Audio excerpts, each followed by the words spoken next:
4장 9절부터 18절까지 말씀, 디모데후서 4장 9절부터 18절까지 말씀 우리 같이 합독하시고 우리 서로 교제하고 축복하고 환영하겠습니다. 9절부터 우리 같이 합독합니다. 너는 어서 속히 내게로 오라. 데마는 이 세상을 사랑하여 나를 버리고 데살로니가로 갔고, 그리스게는 갈라디아로, 디도는 달마디아로 갔고, 누가만 나와 함께 있느니라. 내가 올 때에 마가를 데리고 오라. 저가 나의 일에 유익하니라. 두기고는 에베소로 보내었노라. 내가 올 때에 내가 들어와 가보의 집에 둔 겉옷을 가지고 오고, 또 책은 특별히 가죽 종이에 쓴 것을 가져오라. 구리장색 알렉산더가 내게 해를 많이 보였음에 주께서 그 행한 대로 저에게 갚으시리니 너도 저를 주의하라.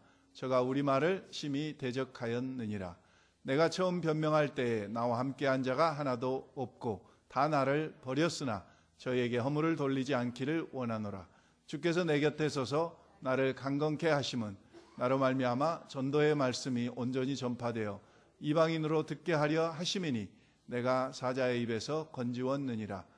주께서 나를 모든 악한 일에서 건져내시고 또 그의 천국에 들어가도록 구원하시리니 그에게 영광이 세세 무궁토록 있을지어다. 아멘. 서로 우리 환영하고 인사하겠습니다.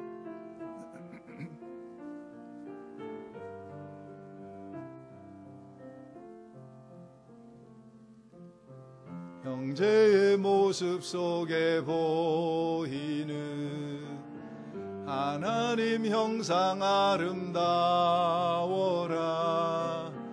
존귀한 주의 자녀 됐으니 사랑하며 섬기리. 자매의 모습 속에 보이는 하나님 형상 아름다워라. 존귀한 주의 자녀 됐으니 사랑하며 섬기리.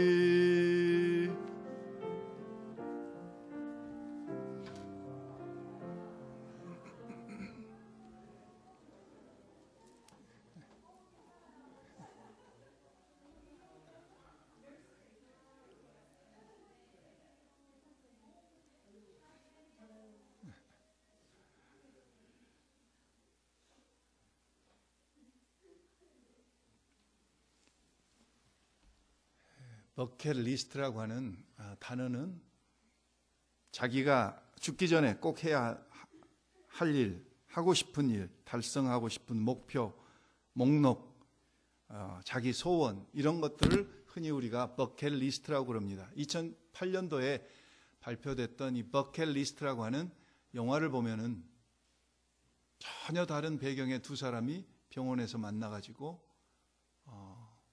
여행을 시작합니다.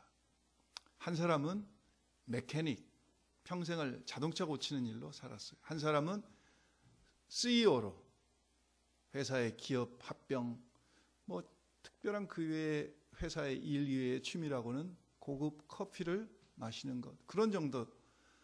그러다가 갑자기 찾아온 병 때문에 병원에 입원을 했는데 한 병실에서 두 사람이 입원해가지고 만납니다. 이 이야기를 하다가 한 사람이 자기 대학 1학년 때 철학과 시간에 철학 교수가, 여러분들이 비록 지금 10대, 20대지만은 평생 하고 싶은 리스트들을 만들어 봐라 하고 버킷리스트에 대해서 이야기를 한 것을 기억하고, 자, 이렇게 아프다가 죽으면 너무 인생이 무의미하지 않은가 생각하면서 의사가 만류하는데도 불구하고 두 사람이 의기가 투합해가지고 병원을 뛰쳐나가서 행동에 옮깁니다. 그래서 타지마할 사원도 가보고 세랑게티 국립공원도 가보고 최고급 식당에도 가고 프로펠러 비행기도 타보고 구식 스포츠카도 타보고 그러면서 모험을 시작해요. 그래서 그 버킷리스트에 하나하나 지워가기도 하고 다시 또 새롭게 원하는 것을 써가기도 하고, 그러면서 어려운 문제와 씨름하면서 우정을 나누고 웃음을 나누고 통찰을 나누고 감동을 나누는 그런 내용이 버킷리스트라고 하는 2008년도에 발표됐던 박스 오피스 넘버원 자리를 한참 차지했던 그런 재밌는 영화입니다. 제가 흔히 늘 말씀드리지만은 여러분은 공짜로 앉으셔서 3분 동안 영화 한 편을 보신 거예요. 예. 제가 늘 말씀드리지만은 우리는 인생을 재미로만 살아서는 안 된다. 예. 재미가 왜 세상에서는 재미를 자꾸 강조하냐? 재미는 재미 있을 때 사람이 창조적이 되니까. 예. 그 속에서 이 크리에이티브한 그런 아이디어들이 나오니까 자꾸 재미를 쫓아 살려고 그러죠. 재미 자체가 목적이 아니라 그 재미로 말미암아 그 다음 단계로. 그래서 제가 흔히 여러분들에게 말씀드리면서 우리는 흥미, 재미, 의미 있는 일을 해야 된다. 우리는 뭐니 해도 우리에게서 의미는 하나님 말씀 속에서 우리 신앙 안에서 정말 무엇이 우리에게, 그래서 이 세 가지 것들이 다 이게 담겨져 있는 그런 일이라면은 얼마나 멋있겠는가. 재미도 있고 흥미도 있고 의미도 있고 하나님의 뜻을 이뤄가면서. 예. 오늘 이제 그런 내용을 여러분들과 본문에서 나눠보려고 해요. 흔히 여러분들 이런 조크들을 들어보셨죠? 예. 여자는 나이가 들어가면서 5가지가 있어야 된다. 그래서 친구, 딸, 돈, 건강, 취미가 있어야 된다.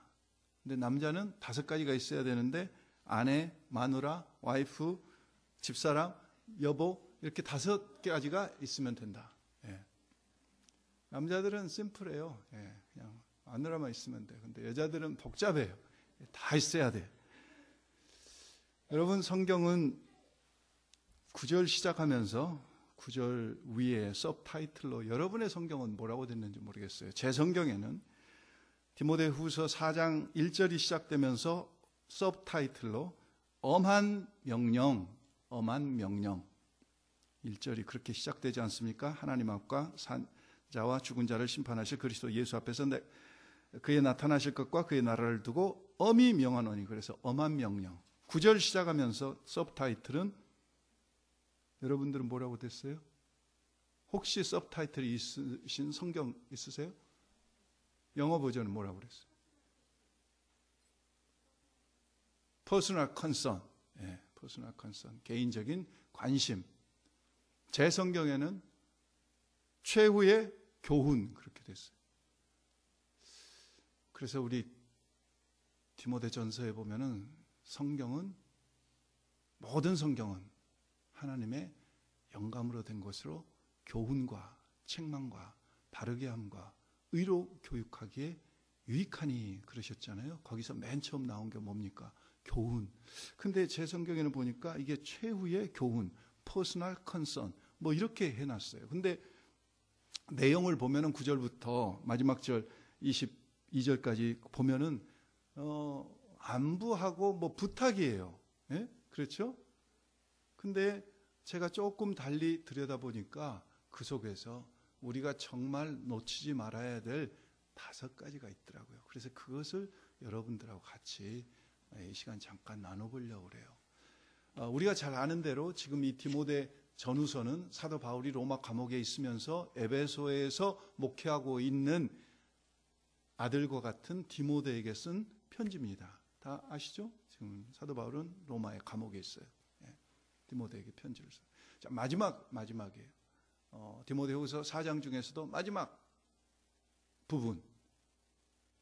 이 속에 도대체 뭐가 담겨 있기에 이 말씀을 이렇게 보니까 이런 뜻이구나. 이게 이제 저에게 좀 들어왔어요. 그래서 그걸 여러분들하고 좀 잠깐 나누려고 그래요. 맨 처음 것은 뭐냐면은 13절 보십시오. 13절에 보시면은 9절을 시작하면서 영적으로 지금 너무 외로운 거예요. 그래서 너는 어서 속히 내게로 오라. 그랬잖아요.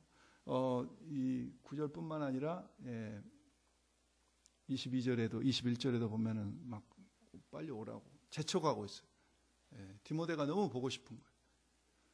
여러분, 우리는 조금 외로워야 됩니다. 외로운 것을 즐길 줄 알아야 돼요.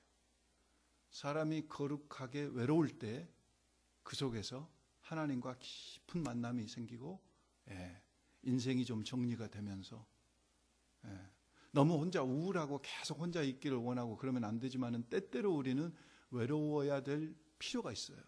예, 외로워야 될 필요가 있어요. 지금 포도스 텍사스에 가서 공부하고 있는 우리 황 집사님이 공부하면서 막 죽을 둥 살 둥 이게 이 신학 공부가 이렇게 어려운 줄을 몰랐다.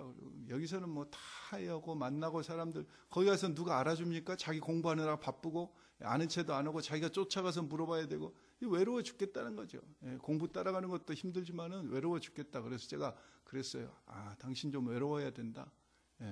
외로워야 사람 된다. 외로워서 인생을 좀 돌아보고 정말 외로운 속에서 하나님과 내 관계가 다시 한번 재조명되고 그게 신학 공부보다 더 중요한 거다. 제가 그렇게 이제 이야기를 했는데 사도 바울도 감옥에 있으면서 너무 외로운 거죠. 그러면서 13절에 이제 디모데 보고 빨리 오라고 그러면서 13절에 뭐라고 합니까? 초반절에 네가 올 때 그냥 오지 말고 드로아에 있는 드로아라고 하는 도시에 있는 가보라고 하는 사람의 집에 둔 무엇을 가져오라고요? 겉옷을 가져오라고 그래요. 겉옷은 외투입니다. 외투. 사도 바울이 겨울이 되기 전에 그래서 나중에 22절 23절에 보면은 네가 겨울 되기 전에 빨리 오라고 그래요. 겨울이 되면은 감옥에서 추우니까 겉옷이 필요했던 것 같아요. 그냥 오지 말고 코트 좀 가져오라.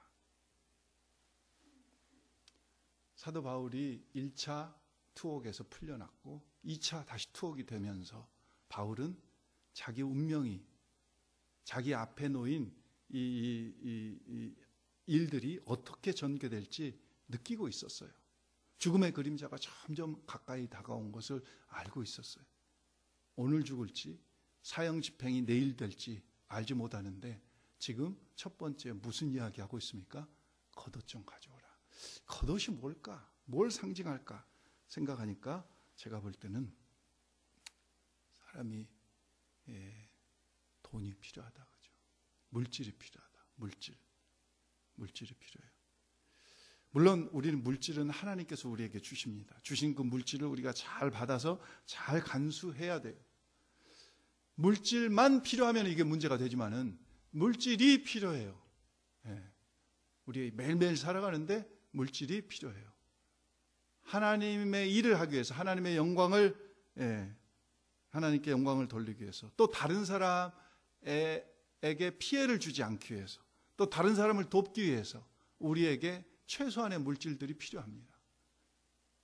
제가 오늘 본문에서 5가지 보겠는데요. 그 중에서 첫 번째 우리가 놓치지 말아야 될 것이 물질에 그냥 매여가지고 돈만 쫓아다니면 이건 문제가 커요. 그러나 오늘 우리가 신앙생활을 하면서 우리는 영적이니까 물질은 아무것도 아니다. 그건 아니다 그거죠. 우리에게도 물질이 필요해요. 하나님께서 주셔서 하나님의 일을 하기 위해서 선한 목적을 가지고 그 선하게 잘 사용할 수 있는 그런 물질들이 오늘 필요하다는 거죠. 과욕은 금물이지만은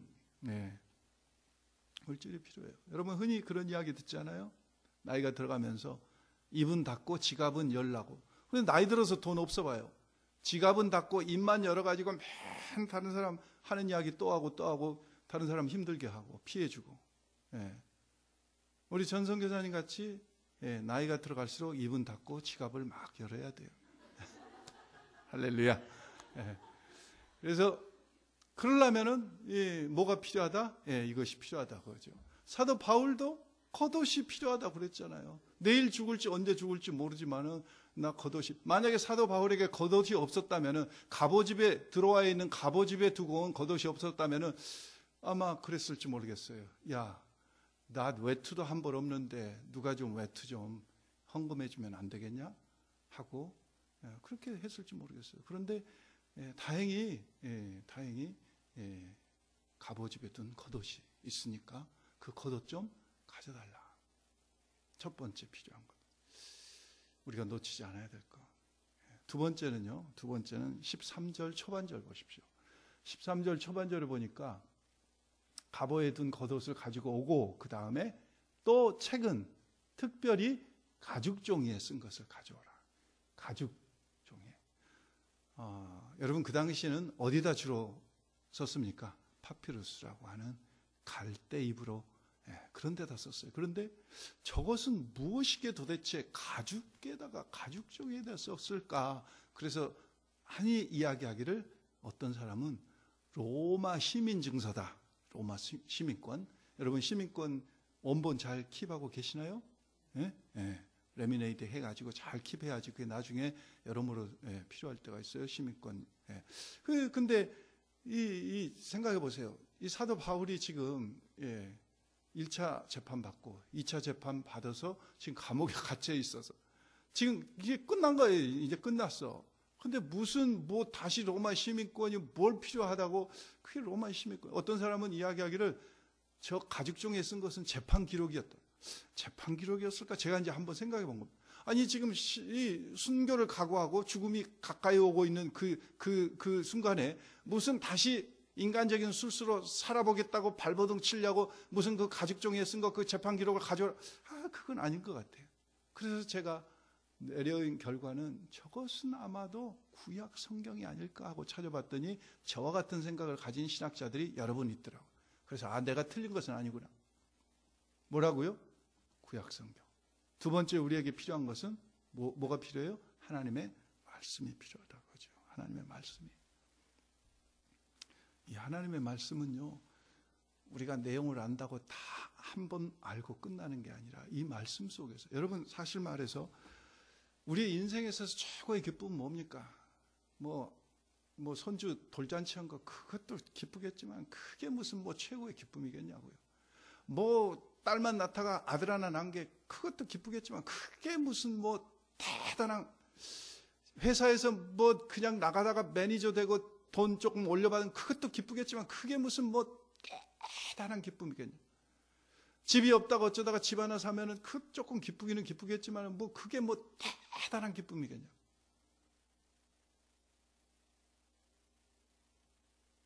처녀가 노처녀로 지내다가 신랑 만나서 결혼하면 그것도 기쁘겠지만 그거야 1년 가면 끝날 기쁨이고, 이게 대단한 거겠냐고요. 저는 최고의 기쁨은 계속 하나님 말씀 속에서 하나님의 사랑이 발견되고 하나님의 은혜가 발견되고 하나님의 뜻이 확인되고 이 말씀이 이런 뜻이구나. 하나님의 말씀을 읽을 때 이 아하가 저에게 주시는 우리에게 주시는 최고의 기쁨이 아닐까. 그러니까 성경은 진리 아니에요. 저는 그런 의미에서요, 하나님 앞에 최고의 축복을 받은 사람이에요. 설교를 준비하면서 하나님 말씀을 읽으면은 제가 먼저 그 속에서 이 말씀이 이 말씀이었구나. 어제도 새벽기도 우리 이 목사님이 한 달에 한 번씩 수업 때문에 토요일 날 설교를 못 하셔서 제가 어제 설교를 하는데 집사람이 집에 가니까 당신은 언제 설교를 그렇게 준비했냐고 그러더라고요. 30년 동안 목사 사모를 하면서도 아직 이 목사가 어떻게 설교를 준비하는지 아직 잘 몰라요. 목사는 설교를 평생 준비하는 겁니다. 평생을 제 삶으로 준비하고. 그런데 욥기 30장은 우리가 잘 아는 대로 욥의 애가입니다. 욥의 애가. 욥이 하나님, 제가 자녀도 다 죽고 재산도 다 없어지고 온몸에 악창이 나서 이렇게 힘들고 사람들은 저를 이렇게 철저히 외면하고 외면하는데 하나님까지 저를 외면하셔서 되겠습니까? 도대체 하나님까지 저에게 대해서 침묵하셔서 이게 도대체 무슨 이야기입니까? 하나님에 향한 굉장한 슬픔의 통곡이에요. 통곡. 그런데 그 말씀을 읽고 묵상하는 가운데 하나님께서 4구절 딱 생각나게 해주신 거 있죠. 로마서 5장 2절 3절, 고린도전서 1장 4절 9절, 요한일서 5장 12절 13절, 그리고 마지막으로 누가복음 11장 12절 13절. 이것은요, 무슨 책을 보고 주석책을 보고 공부해 가지고 아는 것이 아니라 하나님의 말씀을 묵상하는 가운데 하나님께서 저에게 선물로 하나님께서 주신 거예요. 우리 교회에게 주신 거예요. 그래서 그 말씀을 나눴어요. 오늘 이 말씀도 솔직히 말씀드리면은 제가 이 디모데 전후서를 너무 좋아하는데 제가 한 3주 전에 이 아침에 새벽기도 끝나고 집에 가서 아침을 먹고 디모데후서를 읽는데 하나님이 5분 만에 주신 거예요. 이 성경을 읽을 때 이거구나. 이거구나. 하나님이 주신 그 기쁨으로 말씀을 전하는 자들은 그 기쁨 속에 사는 거죠, 사실은. 네, 물론 말씀을 준비하고 preparation과 그 다음에 delivery와 그 다음에 response 이런 것들이 종합적으로 말씀에서 중요하지만은 여러분들이 큐티 하시잖아요. 말씀을 읽으시잖아요. 요즘 사순절이 돼서 사복음서를 다시 읽으면서 볼 때 얼마나 예전에 못 봤던 것들이 다시 다가오면서 다시 도전이 되고 다시 십자가에 못 박아야 될 것들이 어떤 것이고 이런 것들이 다시 조명되면서 우리가 정말 그 속에서 참된 만약에 우리 속에 하나님의 말씀이 없다면 어떻게 우리가 하나님의 사랑을 어떻게 우리가 하나님과의 관계 속에서 더 깊이 들어갈 수 있고 어떻게 우리가 새 힘을 얻을 수 있고 어디서 위로를 받을 수 있고 어디서 지혜를 얻을 수 있겠어? 하나님 말씀 속에서. 그래서 시편 1편 1절에서는 복 있는 자는 악인의 꾀를 좇지 아니하고 죄인의 길에 서지 아니하고 오만한 자의 자리에 앉아 오직 여호와의 율법을 즐거워하여 주야로 묵상하는. 여러분 세상 어떤 것으로도 느낄 수 없는 체험할 수 없는 그런 엄청난 보화가 이 말씀 속에 감춰져 있다는 거죠. 이 세상에서 별의별 것을 다 이루고 산다고 할지라도 우리가 하나님 말씀 떠나면은 이것은 목사할 때만 이것은 무슨 어떤 나이가 젊을 때만 아니에요. 우리가 평생. 세 번째는 9절부터 12절 말씀을 한번 보십시오. 거기 보면은요, 맨 처음 나온 사람 이름을 좀 보세요. 맨 처음 누구 나오니까? 데마. 배신자, 데마. 같다 그러죠. 그 다음에 그리스게. 그리스게는 배신자는 아니에요. 왜냐하면 갈라디아로 사역으로 갔으니까. 디도는 배신자 아니에요. 달마디아로 갔고. 그 다음에 맨 먼저 9절에 너 나오죠. 너는 누굽니까? 디모데. 지금 디모데한테 편지 쓰고 있으니까. 자, 디모데 나와요. 데마 나와요. 그리스게 나와요. 디도 나와요. 그 다음에 누가도 나와요. 누가. 또 그 다음에 누구 나옵니까? 마가 나오잖아요. 마가를 데리고 오라. 그 다음에 12절에 또 누가 나와요? 두기고 나오잖아요. 두기고는 사도 바울이 여러 번 언급했던 사람이에요. 충실한 동역자, 진실한 일꾼, 신실한 일꾼이라고 여러 번 언급했던 두기고가 나와요. 자, 거기까지만 해서 몇 명입니까? 7명. 그리고 19절 이하부터 여러분 좀 보시면은 거기 누가 나오냐면은 브루스길라 나오지요, 아굴라 나오지요, 오네시보로 나오지요, 에라스도 나오지요, 드로비모 나오지요, 으블로 나오지요, 부데 나오지요, 리노, 클라우디아. 이런 사람 다 몰라도 돼요. 그래도 우리가 아는 사람 있잖아요. 브루스길라, 아굴라 알고, 오네시보로 알고, 누가 알고, 마가 알고, 디모데 알고, 두기고 알고, 다른 사람 몰라도 돼요. 근데 문제는 그 다음에 구리장색 알렉산더까지 하면은 총 제가 숫자를 세어보니까 17명이 나오더라고요. 여러분 그 당시 편지를 쓸 때 요즘같이 이메일로 썼다 지웠다 할 수 있는 것도 아니고 이 좋은 볼펜으로 쓸 수 있는 것도 아니고 그 당시에 비싼 먹에다가 이 파피루스에다가 쓴다는데 쓸데없이 사람들 이름만 막 잔뜩 늘어났겠어요. 뭔가 의미가 있을 거다. 그러면서 제가 사람들 이름에 꽂히기 시작한 겁니다. 지금 마지막 사도 바울의 관심사는 어디에 있습니까? 사람에게 있다는 거예요. 사람. 그러고 보니까 바울 서신서에 로마서 16장이나 고린도전서 16장, 그 다음에 디모데후서 4장을 보니까 특별히 마지막 부분에 사람 이름이 쫙 나오는 거예요. 제일 많이 나오는 게 로마서 16장에 보니까 31명, 30명 이상 이름이 나와. 고린도후서 마지막 장 16장에도 사람 이름이 쫙 나와. 디모데후서 여기도 보니까 17명 이름이 쫙 나와. 마지막 우리가 놓치지 말아야 될 게 뭘까요? 사람이라고 하죠.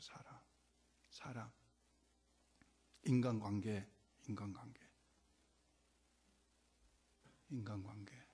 특별히 우리는 제자 삼는 것.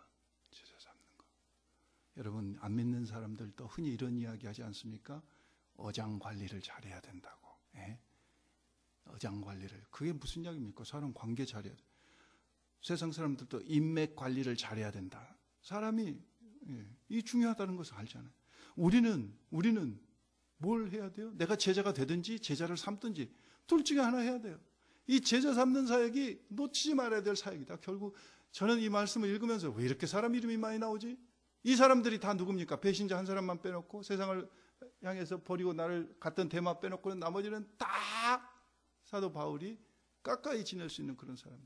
제자와 같은 사람. 제자의 관계를 맺었던 그런 사람들이. 어떤 사람들을 보면은 갈수록 나이 들어갈수록 인간관계가 좁혀져가.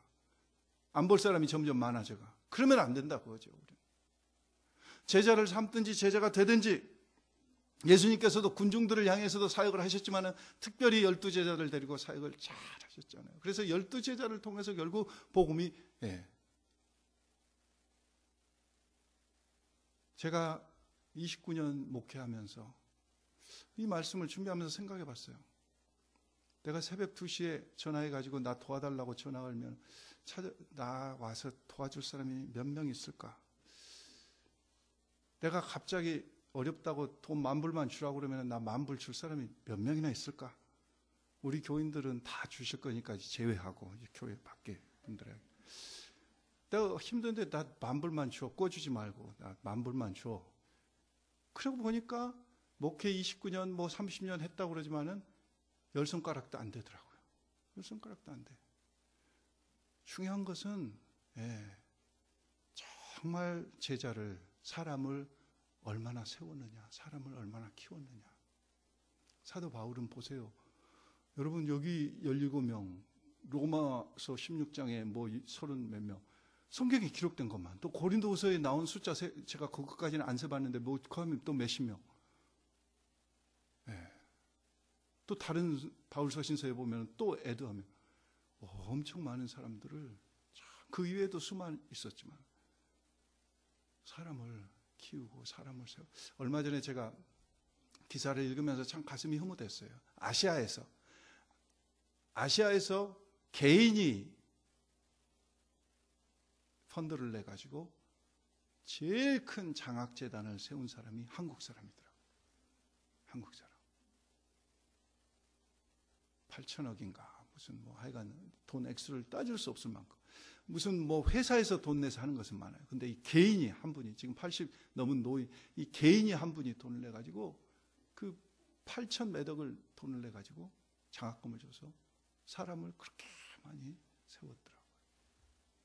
오늘 우리는 굳이 돈이 없더라도 하나님의 말씀으로 사람들을 세우는 그런 이 일이 나이와 형편과 환경에 상관없이 너무 중요하다는 거죠. 너무 중요해. 아멘. 그래서 돈도 필요해요. 겉옷도 필요해요. 겉옷. 그리고 말씀도 필요하지만은 그 말씀을 가지고 제자 삼는 사역이 너무 필요하다고 하죠. 사람을 세우고 사람을 살리고 사람을 키우고. 네 번째는 14절부터 15절 16절까지 말씀입니다. 14절부터 보니까 구리장색 알렉산더가 나오는데요. 알렉산더는 그 당시 흔한 이름이었습니다. 그래서 그 앞에 알렉산더를 아이덴티파이 하느라고 구리장색 스미스 대장장이 알렉산더. 근데 그가 어떻게 했다고요? 내게 해를 많이 보였으며 주께서 그 행한 대로 저에게 갚으시리니 너도 저를 주의하라. 저가 우리 말을 심히 대적하였느니라. 여러분, 여러분들이 어떤 습관이나 어떤 일을 경험했을 때 그 일이 본인 속에서 해결이 안 되면은 잘 다른 사람에게 이야기 못 하지 않아요. 예. 해결이 돼야지. 상처를 받았더라도 그 상처가 어느 정도 치유가 되고 치유가 시작됐을 때 그 이야기를 할 수 있지 않아요. 저는 그런 의미에서 14절 15절을 읽으면서 사도 바울이 지금 구리장색 알렉산더를 디모데에게 조심해라, 위험인물이다, 이 이야기를 하는 것이 아니라 그 다음 16절까지 보니까 14절 15절 의미가 해석이 되더라고요. 저 말씀은 나에게 심히 해를 끼쳤어. 나를 힘들게 했어. 나를 너무 어렵게 했어. 그런데 디모데야, 내가 뭘 했다? 용서했다. 구리장색 알렉산더, 내가 용서했다. 내가 용서했다. 16절 보니까 그래요. 16절 한번 보실래요? 16절. 내가 처음 변명할 때는 무슨 이야기냐면요. 1차 바울이 로마 감옥에 투옥될 때 그때 재판을 했을 거 아니에요. 근데 와서 로마 교회 교인들이 있는데 와서 뭐라고 변명을 좀 해줬으면 좋겠는데 그때 처음 변명할 때 나와 함께 한 자가 하나도 없어서 로마 교인들이 다 허당이었다고 그죠. 너무 무서워가지고 사도 바울이 1차 재판 받는데 와서 하나도 변호를 안 해주는 거예요. 여러분 옛날 재직에 할 때 우리 교회는 그런 분들이 안 계시지만 옛날 재직에 할 때 가끔 제가 그런 경험을 했거든요. 대부분의 집사님들이 다 훌륭하시고 이렇게 성령에 충만해서 말씀하시지만 가끔 자다가 깨가지고 온 분 같이 기도하지 않고 와가지고 어떤 문제에 대해서 전혀 엉뚱한 말씀을 하신 분이 계셔. 그것이 특별히 저하고 관계된 문제면은 제가 나서서 집사님 지금 정신이 있습니까? 없습니까?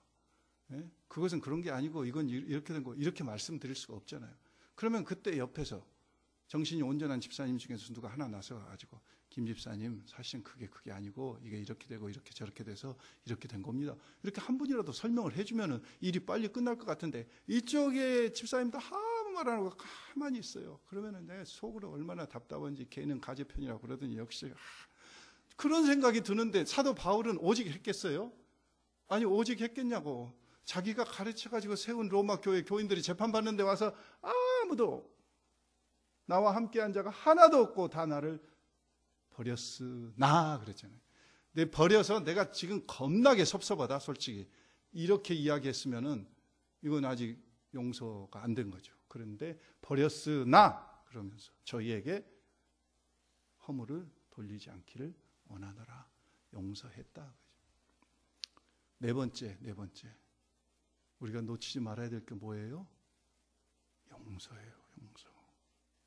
사과할 것은 사과하고 용서받을 것은 용서받고 특별히 가족끼리 가까운 사람끼리 이게 너무 중요한 거죠. 이게 얼마나 중요했으면은 예수님께서 십자가에 달려 돌아가시면서 마지막 하신 7마디 중에서 예수님께서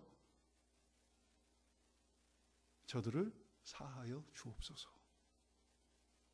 저들이 무엇을 하는지 알지 못합니다. 저들을 사하여 주옵소서. 사도행전 7장 60절에도 보면은 스데반 집사님이 돌에 맞아서 죽어가면서 아버지여 이 죄를 저들에게 돌리지 마옵소서. 여러분 마지막에 죽으면서 숨 꼴깍 넘어가면서는 중요한 말을 하잖아요.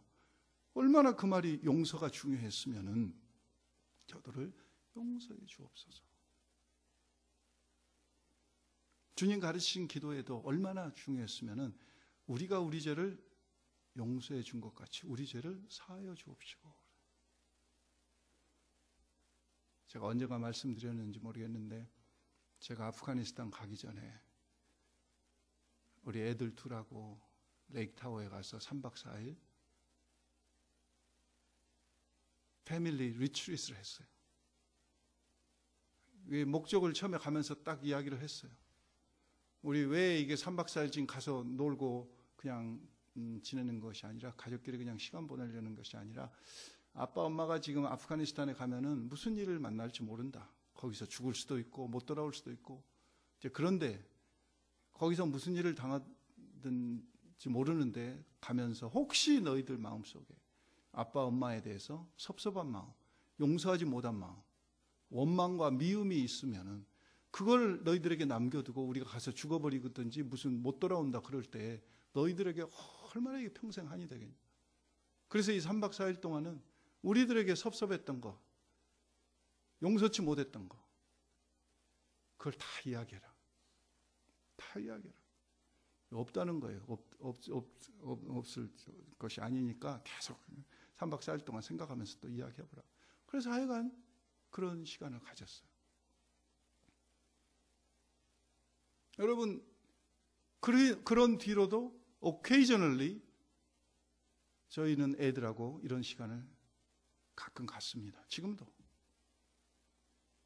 여러분이 집에서 부부끼리, 부모와 자녀끼리 특별히 가까이 지내는 사람들끼리 가깝기 때문에 나는 그런 의도로 하지 않았지만은 내가 한 그 말이 상대방에게 상처가 될 수가 있어요. 목사는 전혀 그런 의미로 말을 안 했지만은 받아들인 분이 잘못 받아들여서 그 상처가 될 수가 있어요. 그래서 우리가 이런 것들을, 이런 과정을 겪어서 서로 용서하는 그런, 용서가 너무 중요하다는 거죠. 너무 중요해요. 기왕 할 거면은 미루지 말고 바로 해버리면 좋잖아요. 바로 해버리면. 용서하지 못하면은요, 관계가 꼬여 있으면은 하나님과의 기도도 막힐 뿐만 아니라 판단력이 흐려집니다. 사물을 보는 시각이 자꾸 삐뚤려 보여요. 사도 바울은 이 마지막 편지를 쓰면서 마지막 부분에 구리장색 알렉산더 용서했어. 나 1차 재판 받을 때 하나도 나 돌보지 않고 증언도 안 해준 사람들 다 용서했어. 그 이야기 아닙니까? 그 이야기 아니에요. 세상 사람들도 뭐라고 이야기합니까? 에이, 죽기 전에 다 풀고 가. 풀고 가라고. 죽기 전에 풀고 가. 살다 보면은 그럴 수도 있고 그런 거지. 나만 그렇게 의롭고 저 사람만 그렇게 뭘 잘못해, 그런 게 아니잖아요. 살다 보면은 다 그게 그건 것 아니에요. 5번째는 제가 보니까 17절, 18절 말씀 한번 보세요. 17절, 18절. 주께서 내 곁에 서서 나를 강건케 하심은, 1차 재판 받을 때 이야기입니다. 그때 당신들은 하나도 내 편 안 들어줬어. 그런데도 불구하고 하나님께서는 나와 함께 하셔서 출감시켜 주셨어. 1차 재판 받고 잠시 풀려납니다. 그 이유를 뭐라고 설명하고 있습니까? 17절 후반절에 나로 말미암아 전도의 말씀이 온전히 전파되어 이방인으로 듣게 하려 하시려고 나를 1차 재판에서 풀려나게 하셔서 1차 투옥에서, 그러니까 어떤 사람은 재판에서 풀려나면은 또 붙들릴까 봐서 도망가 버리든지 어디로 숨어 버리든지 그럴 건데, 사도 바울은 그 목적을 분명히 알았어요. 하나님이 왜 그러셨는지. 그래서 끝까지 로마에 남아서 복음을 전한다. 복음을 전하다가 다시 2차 투옥된 거죠. 사자의 입에서 건지었느니라. 5번째, 외투도 필요해요. 2번째, 사람도 필요해요. 예? 말씀도 필요해요. 3번째, 사람도 필요해요. 예, 제자 삼는 것도 필요해요. 4번째, 용서도 필요해요. 5번째, 뭐가 필요하다고요? 전도. 우리가 놓치지 말아야 될 게 전도라고요. 이것은 평생 내 직분이 있을 때든지 없을 때든지 내 속에 예수의 생명이 있다면은, 내 속에 예수의 생명이 있다면 교회에서 무슨 하자고 하든지 말자고 하든지 상관없이 내가 정말 하나님의 긍휼히 여기심으로 하나님의 사랑을 입고 구원받았다면 다른 영혼을 볼 때 그냥 보일까요? 얼마나 안타까울까요? 얼마나 안타까울까요? 무슨 아르메니아니즘, 칼비니즘 이런 것은 사람들이 만들어낸 생각들이니까 성경을 보는 시각 그런 거 다 젖혀두고 예수님이 어떻게 사셨고 우리 주님이 뭐라고 말씀하셨고 그리고 가장 주님을 닮았다고 하는 사도 바울이 바울서신서에서 뭐라고 하고 있는지 보면은 무슨 칼비니즘이니 아르메니아니즘이니 뭐 이런 것을 따질 필요가 없잖아요. 성경은 뭐라고 말씀하고 계신가 보면은 사도 바울은 어떻게 했는가? 그 당시 1차 투옥에서 풀려났을 때 기회는 이때다 하고 로마에서 멀리 도망가 버렸어야 되는데 그 이유를 17절 후반절에 바로 나로 하여금 전도의 말씀을 전하게 하려고 하셨다. 그래서 전도하다가 또 붙잡힌 거예요. 두 번째로. 이것은요 전자로 성경에 보면은 천사도 흠모할 만한 천사도 흠모하는 우리에게 주시는 하나님의 축복의 직분이에요. 할렐루야. 이것은 정말 우리가 무슨 뭐 부담감을 제가 여러분의 부담감을 드리자고 드리는 이야기가 아닙니다.